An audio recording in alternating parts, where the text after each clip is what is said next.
Hi, I'm Nick Morgan, Director of the Center for Latin American and Caribbean Studies at Newcastle University. Welcome to the Insights virtual lecture, Rethinking Housing Worldwide, Favelas, a Sustainable Model, with Theresa Williamson.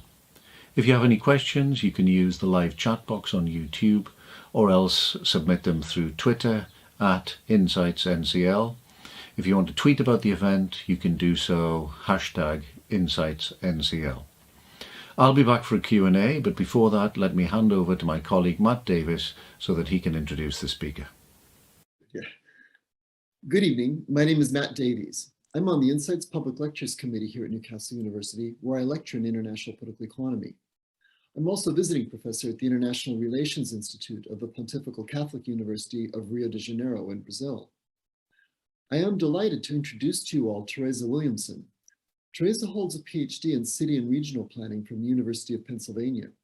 She's the editor-in-chief of RioOnWatch, a website providing news and reporting from the perspective of Rio's favelas, and executive director of Catalytic Communities, an NGO that has worked to support Rio de Janeiro's favelas through asset-based community development since the year 2000.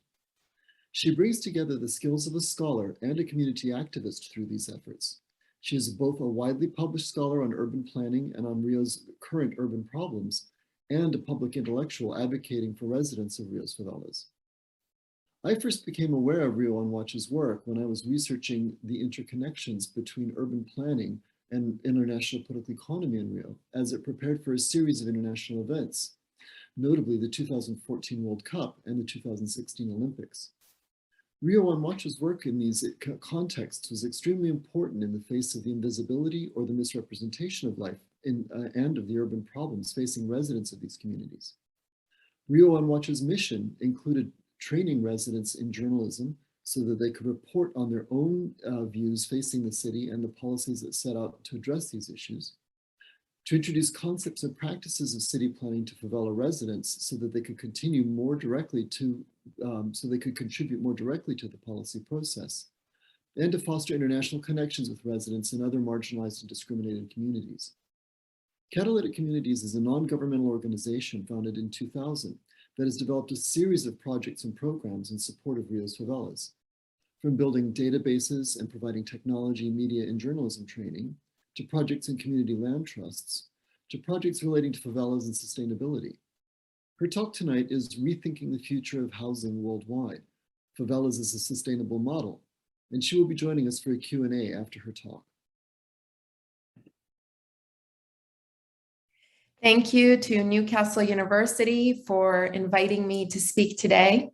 My name is Theresa Williamson. I'm Executive Director of Catalytic Communities, an NGO in Rio that works to support favela organizers in their communities. I founded the organization in 2000, so we have over 20 years now of working with these grassroots organizers. And today I'll be presenting on the need for a new lens and a new approach to thinking about housing around the world, and with possibly ideas of favelas as potentially sustainable communities in our future. This picture here is of community leaders from favelas across Rio who develop socio-environmental solutions on the ground, and they are part of the Sustainable Favela Network, which is a coalition that we manage and which I'll talk about a bit later.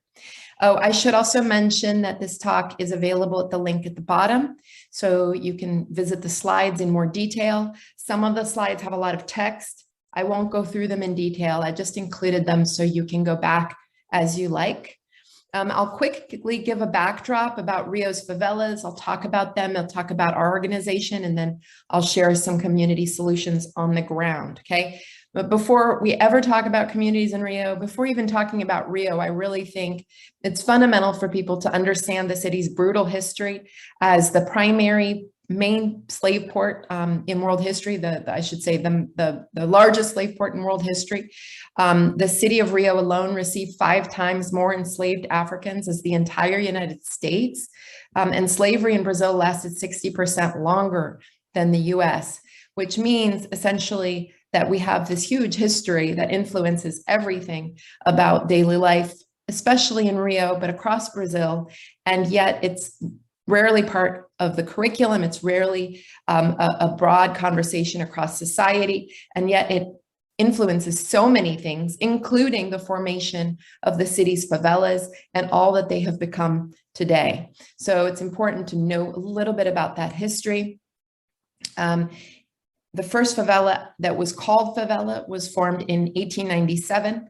It was called Morro da Favela, which just means favela hill. Today it's known as Providência. It is still a favela today, okay? 124 years later. And many other communities developed after that. You know, this favela, like all the others, they came out of a series of events, but in the beginning, it was the abolition of slavery without affordable housing or shelter available. Rural land was unavailable because of land inequality, so people went to the cities, and Rio was the capital, so it was the primary city at the time.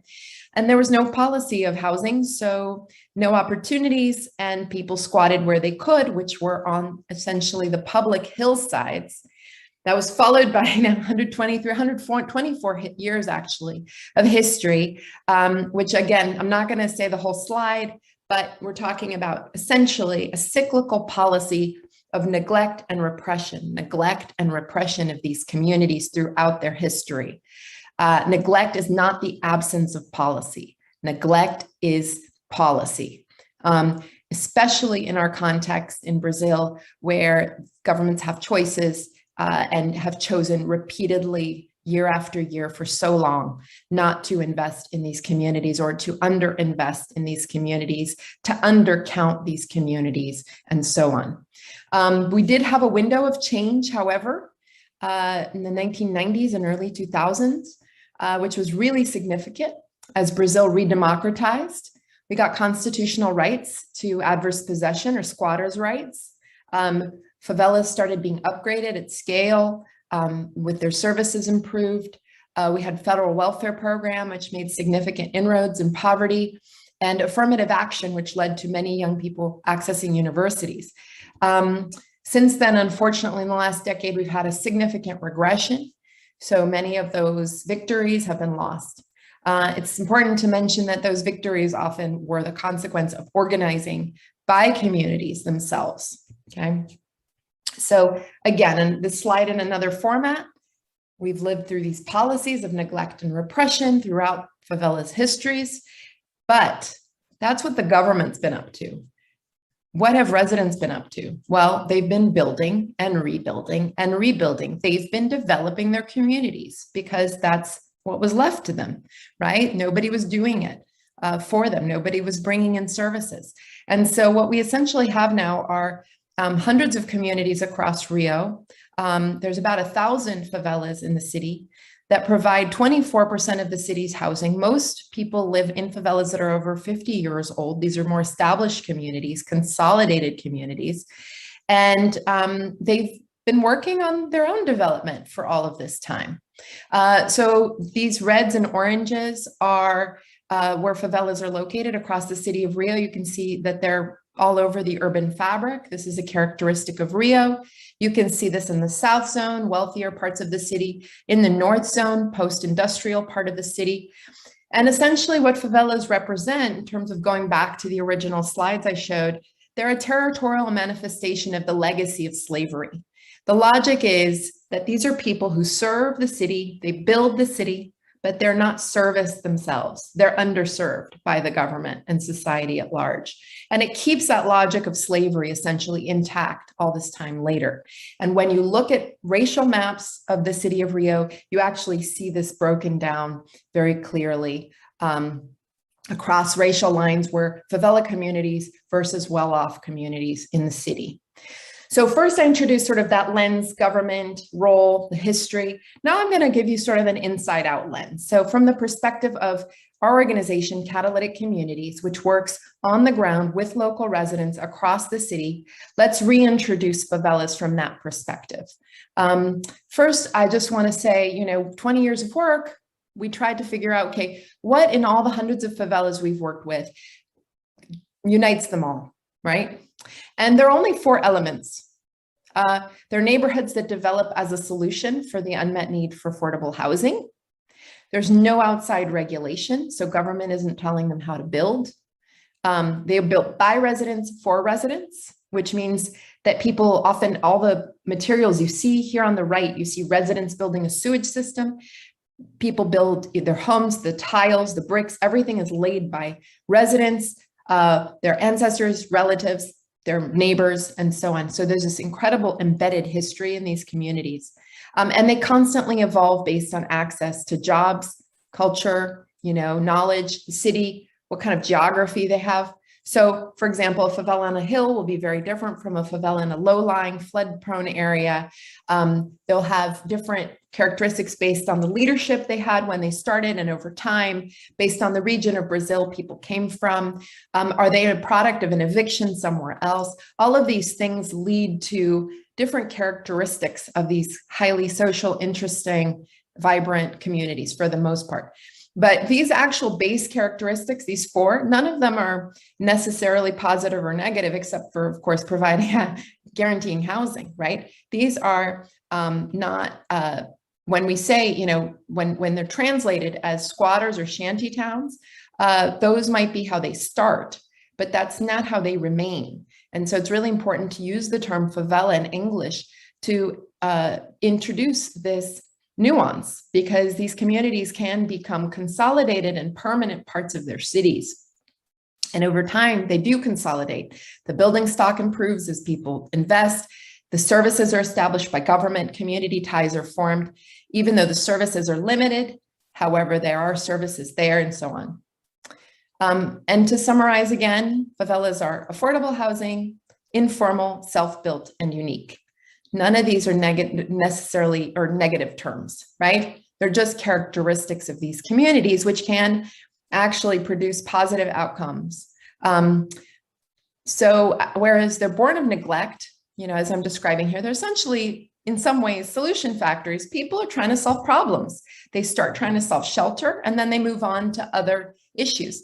And then, Maslow's hierarchy of needs is a great reminder of this. If you look at the basic needs we have of survival, our physiological needs, you see shelter right there, right? Air, food, water, shelter. We know that. We know this is a non-negotiable on a personal level. But we've been conflating. I'm an urban planner. Town planners have been conflating, developers, urban managers have been conflating property and shelter for decades now, producing outcomes that are not beneficial to people who need housing to meet a basic need of shelter. And there's a 20% rule, which is basically that any population of any major city can't afford market rate housing. The market will not produce housing for those people. So if we're talking about a basic need, then we have to find other ways to solve them. And in countries around the world, in the global north, there are solutions or strategies around public housing or social rent, council housing, right? There are also nonprofit solutions like community land trusts, cooperatives. But in the developing world, and also in parts of the developed world, you have informal settlements meeting that need, right? It's not a coincidence that 24% of Rio's favelas Rio's population lives in favelas. And this is not, again, just unique to the global South. We're talking about cities like Los Angeles in the United States, where 70,000 people live on the streets. And thinking about favelas and actually what they offer over some of those formal alternatives, including council housing in some countries, they're, in Rio's case, in central areas. Their architecture is responsive to needs, so people develop their homes and their communities around their needs. A house will be built out when a child is born. A floor will be added when that child grows up. They'll add a shop beneath if they become unemployed and want to make money. They might add another floor to rent. They might add a terrace to have leisure space or a green roof. And so they're very versatile communities. They're pedestrian centered. In Rio's case, they formed around employment opportunities, have high use of bicycles, transit, cultural production. There are sociocultural assets of favelas. When people think about Rio's culture, what comes to mind? Carnival, samba, right? These are all things, cultural manifestations that either started in, developed in, or maintained in favelas. And then we have the urbanistic and economic qualities of favelas. They provide affordable housing and so on, but also the economic qualities. We've got in terms of production, right? So this is a study in 2014 that reflected a very different time from the time we're living in now, because right now Brazil is in a very different space. At the time, we had been at the end of a boom period. And a study found that 55% of people in favelas, or average wage had increased 55% in the previous decade in favelas across the country, which was more than the national average of 38%. And favelas had more middle-class residents. 81% of residents liked their communities, 66% wouldn't leave, and 62% were proud to be there, to live there. So this is significant, right? Because we always think favelas of this informal, unfortunately, they're translated to English as slums. They're actually developed on their own over now generations. This one favela, Asa Branca, on the left, we did a study with a LEED ND architect, comparing it to the LEED certified Olympic Village of Rio. And we actually found that it came out higher on a sustainability ranking than the certified Olympic Village because of its neighborhood pattern design and its location and linkages. These are natural sort of organic qualities of favelas. We have one favela in the forest in the center of Rio that there are people there. They're from before the forest was reforested, right? Their ancestors were farm workers on plantations up there. And they've been there, again, for generations. And they are trying to develop into a fully sustainable favela in the middle of the forest, a small community of about 30 homes. But they've built their own sewage system using biodigester technology. It's actually going to be finished in the next few months, and all of the homes in the community will be set up, and they'll get cooking gas from the facility. Here is an organization, a community group called Sitie. This site in the favela of Vidigal, which has an ocean view in the south zone of Rio, this site had a dump with garbage accumulated because the city had demolished homes and left the debris for years. Residents started using the site as a dump, and it just got worse and worse until one group of neighbors got together. They cleaned the whole area up, took out 11 tons of waste, and they have since created this green oasis in the favela.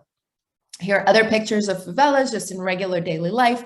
You'll see highly social environments, some with more infrastructure by the government, some with less infrastructure by the government, all of them with incredible potential, all of them with innovation, creativity, and determination by residents to make the most out of their circumstances and build better lives for their families.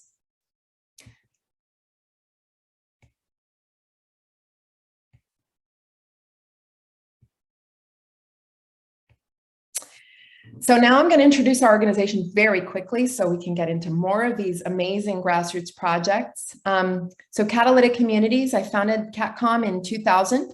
I'm an urban planner. I'm originally from Brazil and Britain. My father's British, but I was raised mostly in the United States.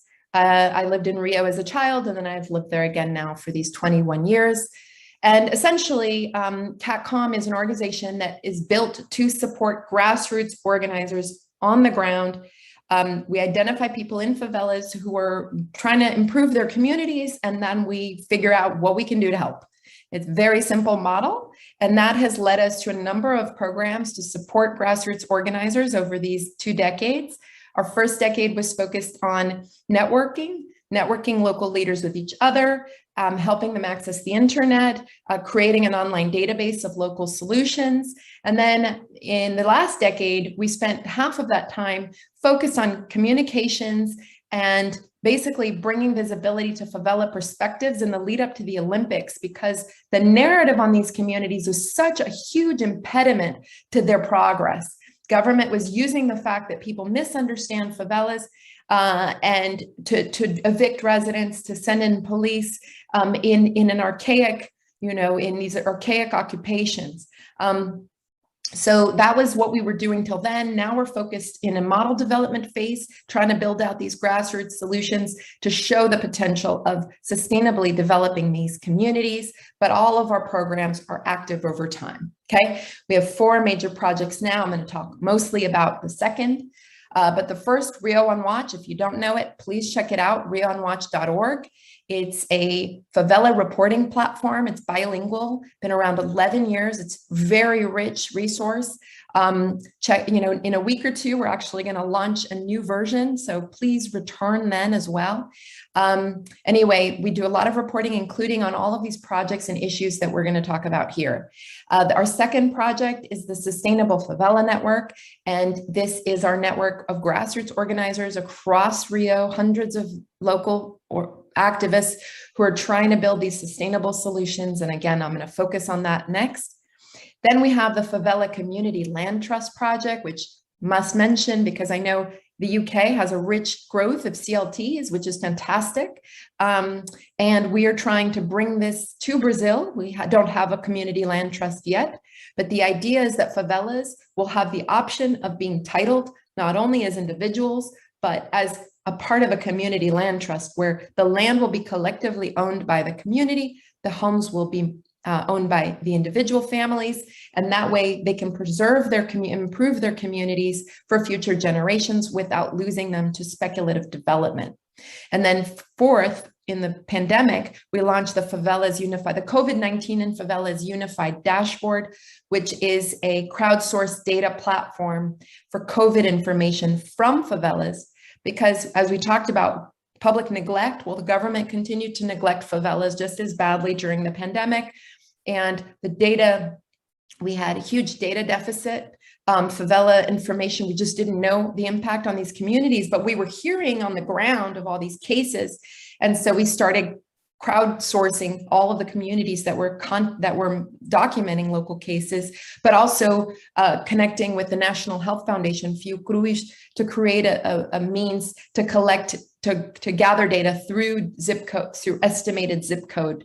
Anyway, it's a little technical. We can talk about it if you're interested, but basically we've made it so that we now have a dashboard, favela.info, where you can go and see the data. And we have over 100,000 cases, over 7,000 deaths just in the favelas of Rio since COVID began, more than 165 entire nations. Okay, so I won't go much more into those programs, but I just wanted to mention them all before I emphasize and focus on the Sustainable Favela Network and how it illustrates a potential model for favelas as sustainable housing in the future.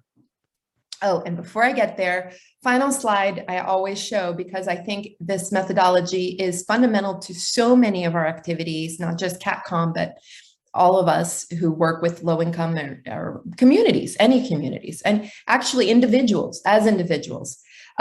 This model of community development called asset-based community development, which we describe here on the right, is how we do our work. And we believe that all organizations should think about this model, incorporate it into their planning process. On the left is how typical government programs deal with low-income neighborhoods. They think of them as deficient. They're going to address their problems with technical solutions. They're coming in and doing doing charity or a favor, right? And asset-based community development is the opposite of that. We recognize that all communities and all people have assets, have qualities they bring to the table.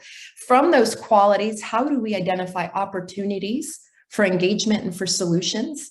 And then we recognize that this is done because it's the right of those individuals in those communities to have this done and to receive investment. And finally, that solutions should be devised in a mutual exchange. The actual experts are the people on the ground. People from outside are technical allies who are there to help. So everything we do at Catalytic Communities is based on that model, including the Sustainable Favela Network, which again is one of our 4 programs. And I'm going to emphasize and talk about that now. You guys can check out some other time the video in this presentation or go online to favela bit.ly/favela modelo, right, with the caps for F and M. This is a film we did for the Rio +20 Environmental Summit in 2012, the UN summit.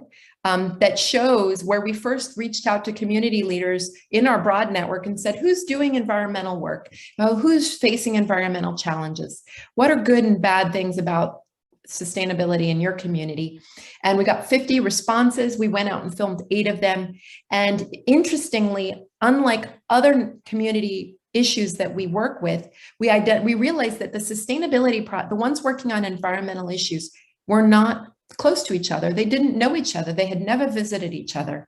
And that was actually what led us a few years later in 2017 to start the Sustainable Favela Network, first with a map. So we first did a huge call out for community groups in favelas working on sustainability. Then we mapped them. And then we analyzed the data showing that most of the initiatives were fairly young. They started recently or in the last 2 to 4 years. And so there was this movement of these projects starting and maybe or maybe not would be able to succeed in the future. And from there, we started working with these local groups. I'm just going to show some examples of different types of socio-environmental initiatives in favelas.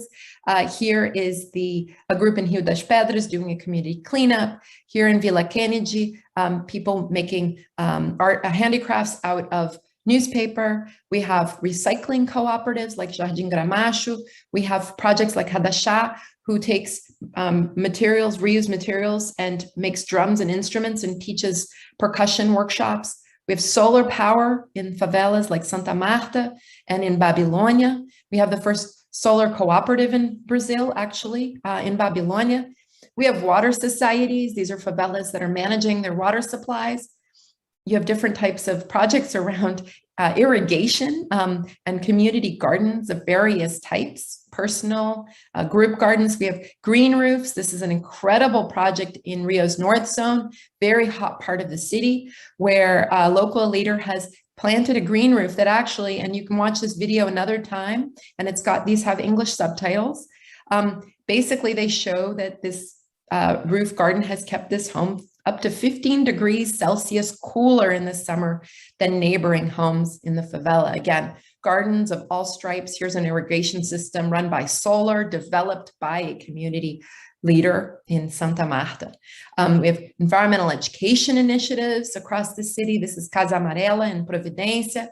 This is Alfazendo in City of God. Different kinds of environmental ed of all types. Again, Ayara and City of God.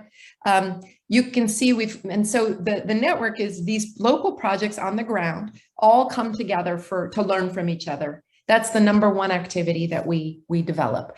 And so we have exchanges like these in 2019 before the pandemic, right? Where people were getting together, they would have circles, they would do activities, they would do recycling. This was a river monitoring project. And this was at our big meetup at the end of the year. We'd have one annual meeting where everybody got together and we would hear from people like Ilaci, who runs a recycling co-op in Vila Cruzeiro in Rio's North Zone. Again, this is an image from that event. And now let's come full forward to the pandemic. We've seen how these communities are impacted. You may well have read in the newspapers about these high rates of coronavirus. Brazil is the second most deaths. It might end up with the most.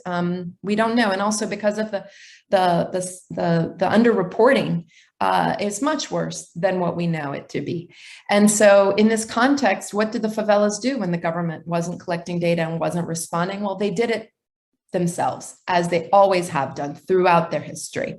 And so this is a picture here of, so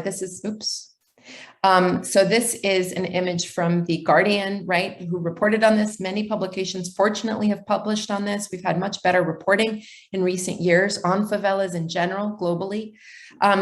This is an initiative in Rio's North Zone, where before the pandemic, they would do agroforestry. And then when the pandemic hit, they started basically connecting regional organic small farmers with favelas to help them, help residents have access to food when food staples ran out. We have Vila Kennedy in the west zone of Rio, and you can see before this huge space that they had at the CCIK, basically providing all sorts of different trainings and spaces for residents to do activities and learn. During the pandemic, they just became a total clearinghouse of materials, food, and so on. The Sustainable Favela Network has led a number of teach-ins during the pandemic online. And if you access this presentation later, you can watch a video that summarizes all of those activities last year. And finally, you know, the favela museums is an example of all this. So we have 26 favela museums and memory projects highlighted in this guide that was published by the Sustainable Favela Network last year. These are all initiatives that think of their communities as a permanent part of the city, right? They're creating museums to preserve memory and to inspire young people to get involved in their communities, to basically document their histories. So again, I could talk a lot more. I could talk about what the Sustainable Favela Network is going to be doing next year. Actually, I'll mention that quickly. We're going to have a lot of work around environmental justice, around climate justice, a number of initiatives, solar energy going in, expanding the Green Roof Project, community exchanges, research by young people on water and water rights and electricity, or energy justice. So those are some of the things we'll be working on next year. Before we conclude, though, I just wanted to say, you know, with pandemic behind, or not behind us yet, but, you know, nearly, hopefully, we've learned a lot. I think all of us have, right? And these are the 4 things that I think come out of our work, you know, and probably many people here can also agree to having learned. First is we're all connected. We didn't realize just how connected we were before, and we need all of our decisions from now on to reflect on this. And also the fact that we're only as strong as our most vulnerable. So if we don't take care of the most vulnerable, none of us are safe, and nor is it the right thing to do. We have to make sure that everyone is taken care of. Supportive communities and stable homes are everything. People's houses are where we've spent the last year and a half. Our communities are what have supported us. So if we don't have those things and they're not in good shape, then nothing else matters, right? These are fundamental. And then finally, communities know what needs to be done. This is something we've seen in our work. You know, for 20 years in our community meetings, we hear education, sanitation, health, top 3 priorities. But the government goes in with a cable car, or the government goes in with police, you know, incursions, or the government goes in. So people know what the needs are. We should be investing where people know what their needs are. And these 3 needs are exactly what, if we had addressed, we wouldn't have had all this death from the pandemic. So let's drop the double standards. As an urban planner, planners are always throwing around all these new words, you know, tactical urbanism, and now people are into risky playgrounds and maker spaces, and all of this stuff is what favelas are all about all along. Not the risky playgrounds as such directly, right? But the idea that kids are free in favela environments because there are very few cars and there are very few strangers. They're actually quite safe unless there is conflict between, you know, criminal, police, that kind of thing. Again, with the double standards, just look at UNESCO World Heritage Sites. Why are they valued? Because they've started as informal settlements because of their vernacular urban fabric. And informality didn't even exist before the last couple hundred years, with industrialization and urbanization and scaling, right? Before, people would build whatever they could with their own hands, and rules would be made at the community level. So we need to just drop those double standards. What if we thought about Rio's favelas in a different way, recognized their contributions to the city, supported their development in ways that honored that history? We could, you know, invest in a different kind of urban planning where the communities control their outcome and technical allies support their vision, and then everybody can be more engaged in the future. We need that for a different reality, right? With climate change affecting the world. And finally, the United Nations predicts 1/3 of humanity will live in informal settlements by 2050. We need solutions for this, but not solutions that assume that they're a problem and that they should be erased, but rather that recognizes that once an informal settlement is consolidated, once residents want to stay, then we should invest in them, and we should find ways to do this that recognizes what they've accomplished to date. So finally, there are lots of ways to get involved with our work. We have internships, we have volunteer projects. We can do those online. We also have a bi-weekly or monthly Favela News Digest which I highly recommend you sign up for.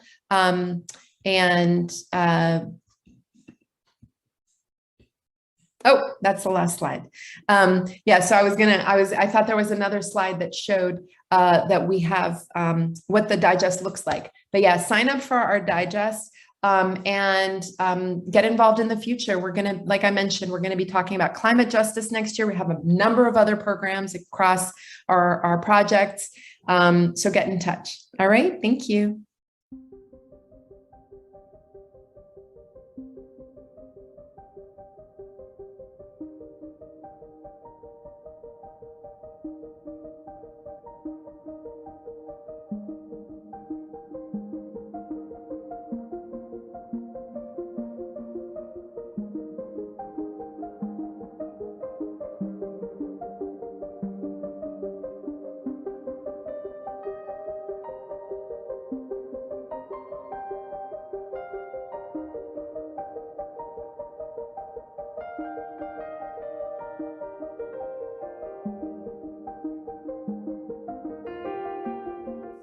Okay, hi everybody. Well, that was a really stimulating and enjoyable lecture on the part of Theresa, and I'm really excited now to have the opportunity to ask some of the questions that people have put in the chat box, and some questions that well occurred to me, I guess, in the process of looking at that really interesting approach to well, suggestion of ways in which we can understand what favelas really are and what role they can play. Not only in Brazil, but outside. And I guess I'd like to start with one question. I'm going to be a bit cheeky here and start with one of my own questions. I was wondering whether I totally understand and get on board with this idea that it's important to change the narrative, right? That one of the things which has ended up with these communities being sort of objected and sort of, you know, seen as dangerous and aberrant and all of those sorts of things, problematic subjects. It's really important to combat that narrative. But do you think perhaps, Theresa, that there might be a danger that we then fall into a kind of an excessive kind of romanticization of the favela, or sort of a notion that there's too much agreement amongst the people who live in favelas, rather than seeing them as tremendously sort of homogeneous places with all kinds of fractures within them? What do you think about that? Sure. Thank you, Nick. Yeah, the intention is obviously not to generalize. In fact, that's what we're trying to walk away from. These communities are incredibly diverse. If anything, that's what most characterizes them. The fact that they're informally built and that they're built with local materials in response to local conditions means that they're actually much more diverse than formal neighborhoods. You know, urban planners travel the world planning cities, and they often bring strategies across, right? So you see similar approaches to zoning, or, you know, local legislation that influences planning or materials and architecture in formal parts of cities. But actually informal neighborhoods by definition are more diverse, and that carries through also to their social environments. And so you have all sorts of different circumstances. You know, I think I mentioned very briefly, depending on when a community was settled, what kinds of leaders they had. You know, in Rio, for example, communities settled in the 30s and 40s are much more likely to have drug trafficking than communities settled in the 90s, because the community settled after drug trafficking became an issue. Residents tried to find strategies to avoid it. In some cases, they actually don't have any criminal elements, but in some cases, they have alternative things like militias, which are these off-duty police gangs. So it's really diverse, and it's not, I don't want to romanticize favelas, obviously, but the reality is that currently the main view of these communities is incredibly counterproductive. It lacks nuance. It is homogeneous, but in a very negative way. And so, for example, I see that someone asked a question about the movie City of God. And that particular movie, I think, did a huge disservice to the favelas. People, in fact, from the community have tried to counter it with their own documentaries and campaigns. That movie is actually based on a fictional novel based on reality in the 1960s. So it's So it's very far removed from reality. And the original novel brought in all sorts of circumstances and talked about leaders at the time and different elements and why the main character, turned violent. In the movie, they make him look like he was born that way. And another fact, in the movie, he's dark-skinned. In the book, he wasn't. And so these are the sorts of things that we are trying to counter to create more nuance so that we can have more productive dialogue. Yeah, well, thanks for that response. It's a really considered one. And yeah, I mean, I certainly wasn't suggesting that you were romanticizing or homogenizing, but I just think it's, it's potentially an erroneous impression people might get. But yeah, I mean, I totally agree with your response there. I mean, my own experience of working in, vulnerable communities in places like Colombia is that there is a tremendous variety in a very small area. Yeah. Okay, so more questions from the audience. I've got another question about institutions of my own at the end, and we'll see whether we've got time for it. But let's deal with some more questions from the audience now. So we've got a question here from Michelle. What do you think about favelas being promoted as tourist attractions? How do you feel about that? Yeah, in the beginning, I've started this work in 2000. In the first few years when favelas had tourism, it was these sort of Jeep tours. They were outsiders that came in with tourists. It was very safari-esque. It was people would go in and stand next to a trash dump and say, take a photo of me, very, again, counterproductive activity in my view. However, we did see a couple of things that made me change my perspective to something a little bit more complex in terms of that. One is that we started doing these favela perception surveys around 2010 in different cities around the world through volunteers. And we found that most people obviously had never been to Brazil. Those who had heard of favelas but had never been there had an 80 to 90+% negative perspective of favelas. Those who had, the people that we were able to identify in these cities that had been to Rio or had even been to favelas, they had an overwhelmingly positive response. It was something like 80%. We found that the people, basically the rare people who said positive things were ones that by some lucky accident were the ones who had actually been to these communities. And so we realized that actually being in contact with these communities is very beneficial. And if we are arguing that they're an integral part of the city, then why should they not be visited? And that's what local organizers who now do tours, they argue, is that we're part of the city. We want people to come here. The issue really, so now we're very positive we have a very positive view about local grassroots favela tourism, where community members are running the tours, especially the ones that are run by activists. There's a whole group of communities that now have community activists. So they give a very detailed understanding of the realities and the power plays and the history of these communities. So for me, it really is about the intention of the tour guide and the intention of the visitor. And if both of those are people that, if the visitors want to see these communities as the complex, interesting places they are and try to understand them and connect with residents, then that's very positive. If it's a local guide who wants to, receive those visitors, it's very positive. So I think it's really about looking for the right favela tours. Yeah, thank you for that, Teresa. Okay, so more questions from Jody.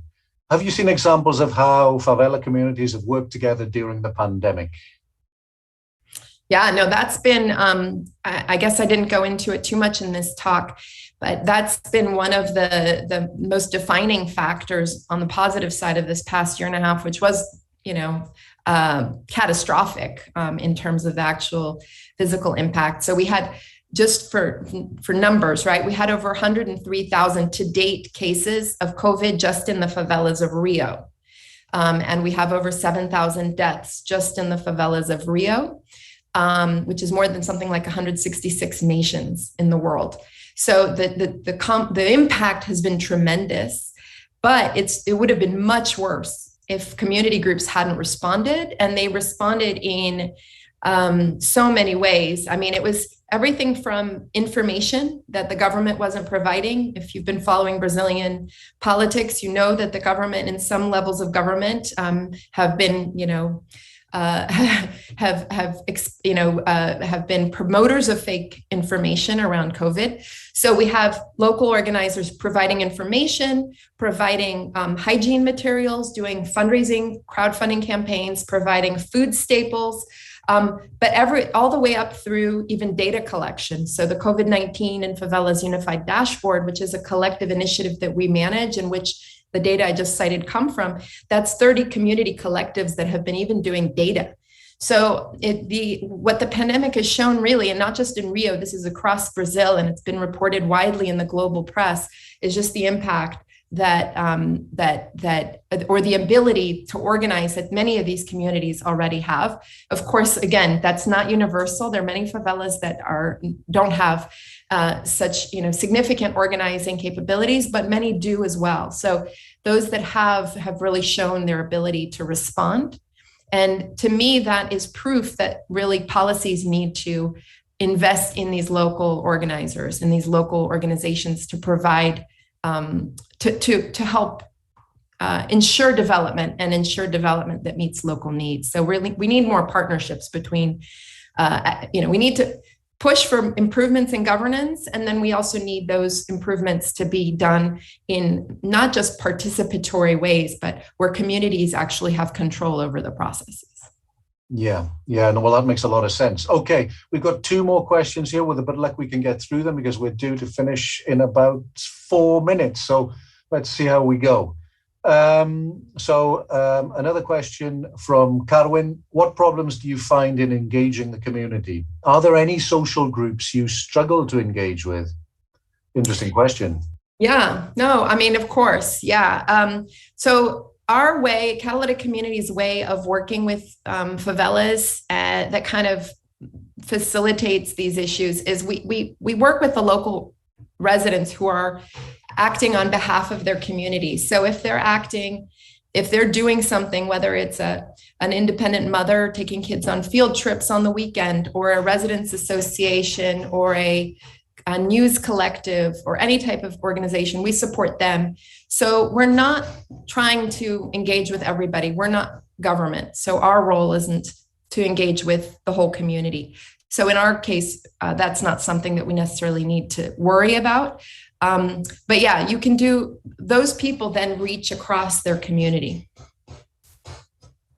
Yeah, that makes a lot of sense. Yeah, it was interesting that the comment that you made that you're not actually in the position of the institutions. Yeah, that's right. So you don't have the same kind of mission, in a sense, that they supposedly have, right? And very often, well, just fail to meet. I would say, just to add to that, yeah, sure. the communities we work with, those local groups, they're the ones who struggle with how to engage their community at large, but we're supporting these local groups. Yeah. So part of what we do is sort of provide different types of strategic support, which facilitates that for them. Yeah, I'm going to be cheeky here and very quickly ask something about the relationship between institutions and communities as well, right? Because in a lot of what you say, it's all about how communities organize themselves. It's great that people are doing these things to themselves, and in fact, they're going to do them whether institutions get involved or not.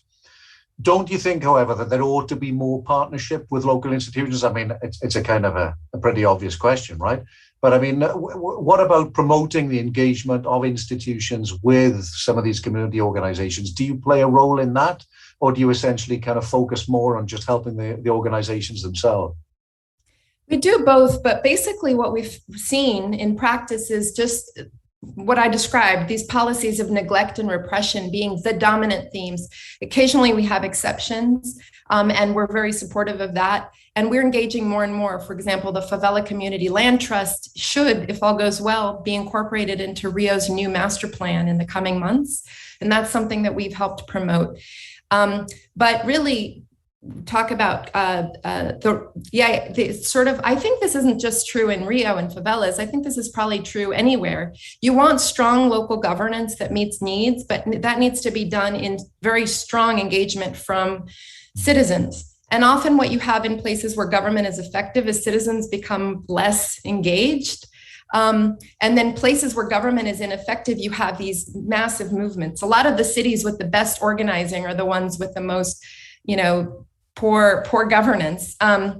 And so ideally you have both, and you have policies that encourage that. For example, in Brazil, we have the example of popular budgeting, participatory budgeting in some cities, which is a policy that creates a high responsiveness from government, but it also requires strong participation. And I think the more we can get that mix, and in favelas, in the absence of government, the fact that they're informal actually allows them to develop despite that.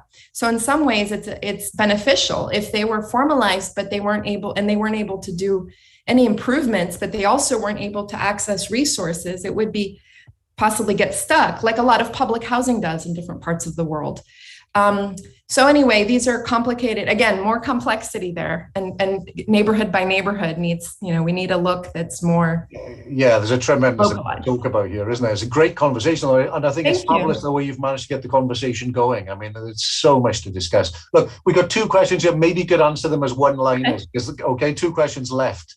One's from Simon. If you could ask governments to do one thing to help people in informal settlements, what would that be? And I'll just say that following on from that, we have a question from Jacob, which is, as a leader of a non-profit, what lessons have you learned about doing good in the world? How would you do? Can you relate those questions? Maybe? Oh gosh, in like a few seconds. Yeah, I'm afraid. Governments, again, because these communities are so complex, I think whatever government needs to respond to community needs and actually see what their qualities are and not trample on those as they address the challenges, because we can have worse outcomes if government comes in and does something without knowing what's actually the subtlety of, especially in informal settlements, by their virtues of being informal. So I think that's part of it. In terms of a policy that I recommend, and I think the world should look at, I really believe that this idea of favela or informal communities being titled through a community land trust logic is really powerful, because it allows these communities to formalize, so they get title, but in a way that recognizes the way they're already built. So the land is collectively owned and managed, and the homes are individually owned and managed. And it preserves community assets, it preserves affordability. So I think that would be the answer to that one. In terms of nonprofit lessons, I think one of the big things is just to try to see all of the issues we work on as part of a goal that I think a lot of the nonprofit sector shares, and civil society and many universities. Try to see what we're doing as a piece of a much broader goal, which involves, a world where we have more social justice and we're living in harmony with our planet, and pick, sort of select the pieces that we can, as individuals, work on, whether it's as a nonprofit or as individuals or part of a community. So something along those lines. Okay, well, sadly, that's all we've got time for today. Thank you so much, Theresa. That was a really enjoyable experience having the conversation and watching the presentation. Thank you too to our audience for watching and for the questions. Our next event will be on Thursday, the 28th of October, a climate change panel discussion. Do we need the fossil fuel industry to help in the transition towards net zero? We hope you'll join us next time. Thank you very much to everyone. Thank you. Thanks. Bye.